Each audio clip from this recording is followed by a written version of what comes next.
Nashville, Soussan, coming down for the Bonzo Bash. Please come join us.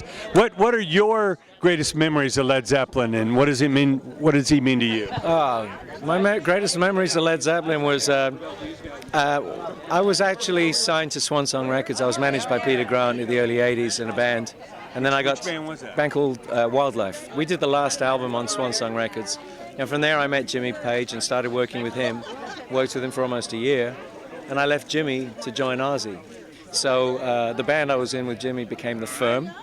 Back then it was called something else, which I won't tell you because it'll probably come up in a trivia contest one day. But that's but growing up, I mean, Jimmy Zeppelin was my favorite band. Not just Jimmy, John Paul Jones was a huge influence as a bass player, and I loved all their acoustic stuff, and I played a lot of acoustic stuff in those days, and I learned a lot of that stuff, which is why I'm playing acoustic guitar in The Calm Before the Storm tonight. Amazing. Yeah. Now, I know it's hard to dissect the magic that was Zeppelin, but how do you put it into words? What is it about the arrangements or the music or the chemistry that really set them apart? Basically what they did was take a lot of blues music, American blues rock music, and interject a kind of a British folk kind of twist on it. And so when you put those two things together, it came up with something that no one had ever heard before. Americans hadn't heard it, British people hadn't heard it, and it was just unique.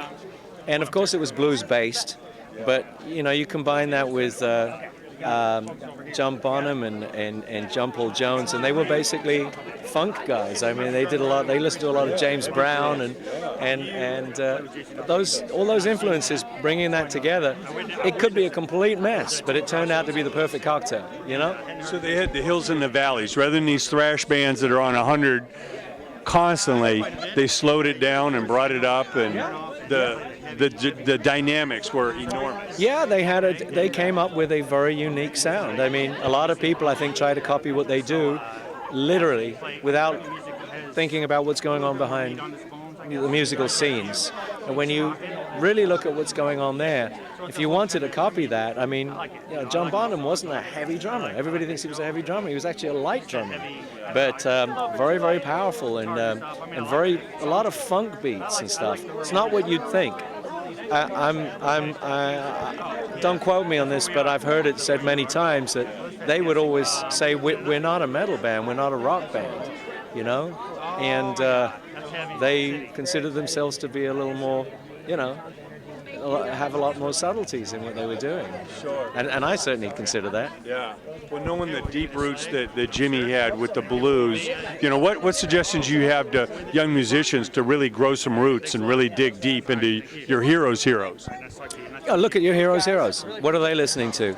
You know, I know Jimmy's favorite guitar players are people like Scotty Moore, and he listened to extensively, and you know, Bert Jansch, and a lot of English folk music, John Renbourn, and you know, go listen to stuff that Jimmy would probably listen to if you want to see where he was coming from. But ultimately, just go find the stuff that you really, really like and find a way to incorporate that into your music. You know, don't copy someone else. Just find something that's totally unique. Sure. You know, and if you get the right thing, it'll work. It's like, you know, mixing cocktails. You can mix these things together, it sounds great, and it's like, oh, it's terrible, start again. And eventually you come up with something, everyone goes, wow, that's great. It's really cool. Well, it's so exciting to be able to honor Led Zeppelin, and of course, Absolutely. Randy Rhoads and the Ozzy tracks tomorrow, and the Who. What thrill do you get by keeping this legendary music alive and, you know, thrilling the crowd? I think it's thrilling the crowd. You know, we're, you know, the tribute that we're doing tonight, the Bonzo Bash, I don't know if you can really see this anywhere else. You know, with all of these huge artists, that's what I'm saying, and experience these to a high degree of authenticity in terms of musical authenticity. And the same thing with the Randy Rhoads tribute tomorrow, with, you know, Rudy Sarzo and myself are probably the two alumni of Ozzy on bass, and we play with a lot of these guitar players, and it sends shivers up my spine. I mean, I sit there and I'm just, it's really a wonderful experience. If the audience is having a good time, trust me, I'm having a way better time. I mean, I'm really, this is really mostly fun for me, you know. So it's not like, you know, I'm a huge fan of this music. Yeah.